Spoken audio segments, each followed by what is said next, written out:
Prince Harry and Meghan Markle feared King Charles delayed their kids' passports over royal. Meghan Markle is getting raised for her raspberry jam, but some are criticizing its runny texture. How did a routine passport form ignite a royal firestorm that still hasn't burned out? It started with nothing more dangerous than paperwork. 2 British passport applications, a couple of 3x5 photos, and the letters HRH typed into the name boxes. But when Archie and Lilibet's files vanished inside Whitehall for 6 long months, triple the normal wait, Prince Harry sensed something darker than bureaucracy at work. Insiders whispered about technical glitches. Yet palace courtiers insisted they never lifted a finger, and the Home Office simply stared at its shoes. Frustration boiled over. Harry reportedly called his uncle Earl Spencer to float a wildcard solution, ditch the Sussex surname altogether, and resurrect Spencer, Diana's maiden name, just to shake loose the passports. According to leaks, even that nuclear option nearly went live before lawyers forced the passports free. Proof, in Harry's eyes, that unseen hands had been gripping the brake. That single delay, barely a clerical line in the royal ledger, lit the fuse for everything that followed. Balcony bans, a silent feud with King Charles, and a brand new wave of headlines asking whether the House of Windsor was quietly turning its back on the very prince who once vowed to modernize it. Stick around, because the fallout from one lost passport file still shapes every move the Sussexes make. And the next shock twist lands sooner than you think. 3-week passport waits are routine, unless the surname on the form reads Prince or Princess. When Archie and Lilibet's applications landed at the Home Office marked with their HRH titles, the files disappeared into limbo for 6 months. Lawyers called it a clerical mystery. Harry called it sabotage. Fuming over the holdup, he phoned his uncle Earl Spencer to test a nuclear option. Drop Mountbatten Windsor and resurrect the name Spencer, Diana's bloodline, to jolt the paperwork free. Courtiers gasped. Advisors warned the switch would atomize what was left of palace goodwill, but Harry pressed on, even threatening a data request lawsuit that could expose every internal email about the delay. Only after that legal saber rattle did the passports finally arrive. Proof, in Harry's eyes, that unseen hands had indeed been riding the brake. Yet the episode did more than stamp 2 booklets. It rewired his entire strategy for getting back inside the royal tent. Next up, the olive branch no one saw coming, and the chilly reply that followed. Months after the passport fiasco, Harry pivoted from courtroom threats to conciliation. Over dinner in Montecito, he told friends he wants Archie and Lily to decide for themselves whether to clock in as working royals one day, an idea insiders immediately branded fantasy football for princes. Undeterred, he drafted a surprisingly formal email to King Charles, then hit send before doubt could creep in. The note previewed an official invitation for both the King and Prince William to attend the 2027 Invictus Games in Birmingham, framed as a chance to stand together for veterans and family. Palace aides kept the read receipt to themselves, but leaks say the early outreach was meant to lock the royals in before schedules filled up. Behind closed doors, however, courtiers muttered that reconciliation can't start while Spare is still on bookstore shelves. Even so, Harry's gambit reset the board. If the Windsors walk through the Invictus door, the Sussex children get a front row seat to royal duty. If they stay home, Harry can claim he offered the olive branch and watched it wither in the palace inbox. But first came another, colder signal, the one balcony invitation that never arrived. June 14th, 2025. Red tunics blazed, brass bands thundered, and the king's birthday parade rolled down the mall. Yet the 2 faces once hailed as the monarchy's future were nowhere in sight. For the 3rd year running, Harry and Meghan's names never appeared on the guest list, making their balcony ban more tradition than scandal. Palace aides insisted trooping is for working royals only, but tabloids framed the absence as a deliberate freeze-out, a public reminder that the Sussex court now sits 5,000 miles west of Buckingham Palace. Commentators piled on. One royal strategist told Fox News the family wanted a united front, no rogue memoirs on the balcony. Even InStyle, usually mild, noted the couple hadn't appeared at trooping since 2019, underlining just how long the rift has rumbled. Behind the scenes, security red tape added another layer. The Sussexes lost automatic police protection when they stepped back in 2020, and insiders claim the government won't foot the bill for short visits, especially not for an event broadcast to millions. With invitation and security both in limbo,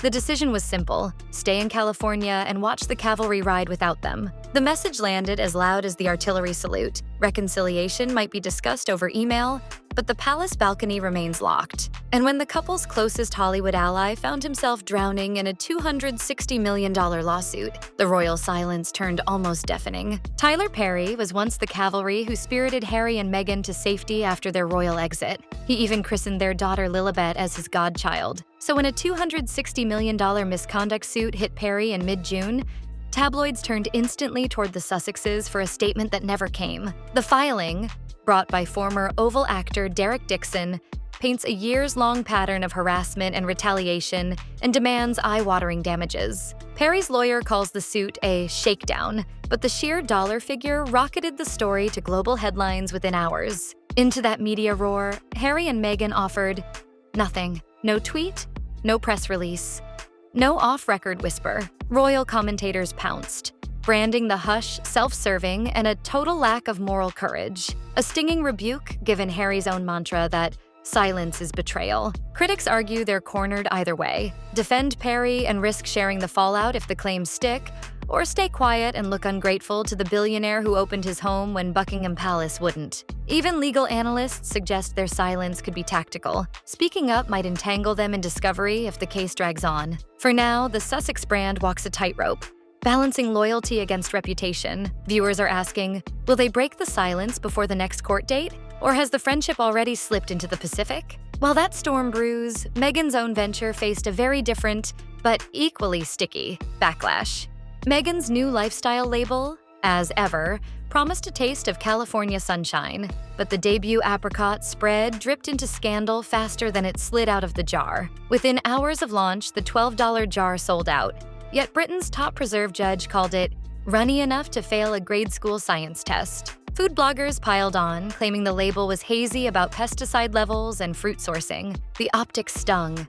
Detractors painted it as another brand before substance play, accusing the Duchess of bottling hype instead of heritage. Loyal fans fought back, arguing even Bon Maman has lumpy days. But the hashtag JamGate still trended, lumping Harry and Meghan's wholesome image with sticky quality control memes. More worrying, retail trackers noticed a sudden dip in pre-orders for the next product in line, sparking fears that a single botched batch could bruise the entire brand. For a couple leaning heavily on commerce to fund independence, a tarnished pantry staple isn't just embarrassing.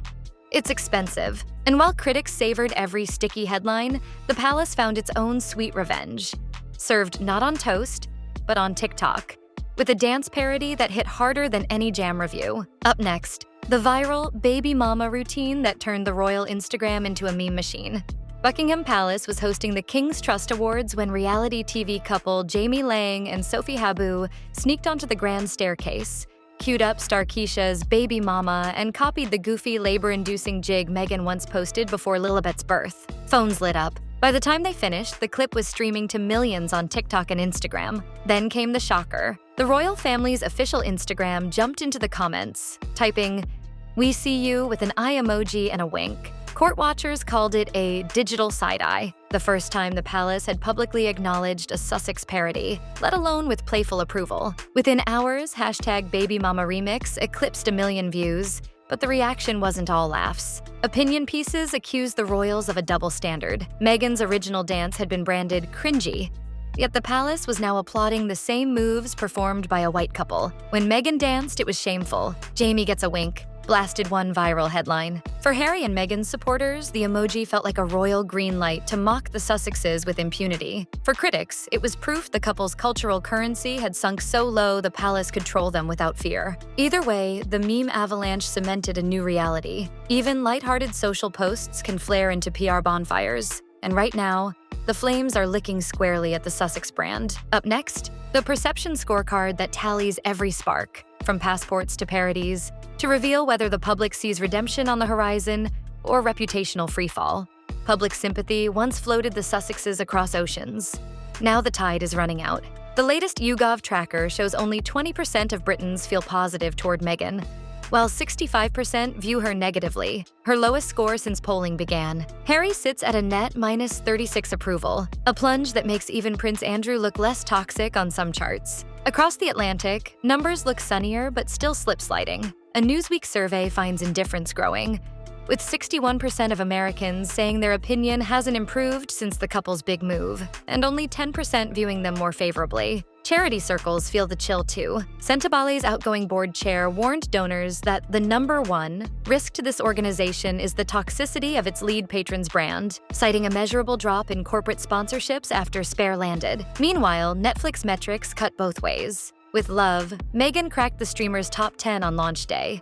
Yet critics, from The Guardian to former Vanity Fair editor Tina Brown, branded it tone-deaf, vacuous, even an exercise in narcissism. Viewers split.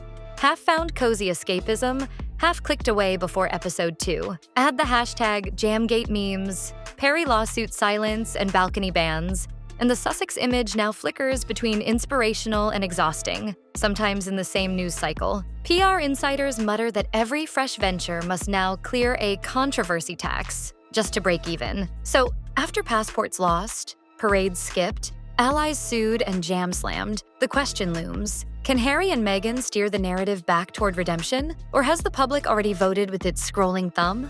The verdict, coming up in the final recap, may surprise you. Passports stalled, a balcony door slammed shut, a billion-dollar friend buried in lawsuits, and a $12 jar of jam turned hashtag ammunition. Each headline chipped away at the once shiny Sussex image. Polls show Harry's approval sinking below sea level while Meghan's slides in tandem. Even their charities feel the chill as sponsors quietly step back. Yet history books love a comeback. And the couple still owns a global microphone, a Netflix pipeline, and a loyal, if smaller, fan army. So here's the question. Is this the moment their story hard cracks into cautionary tale? Or the cliff just before a dramatic rebound that rewrites every hot take? Drop your verdict below, hit subscribe for the next turn in the royal saga, and, of course, stay tuned. The next plot twist never waits long in Montecito.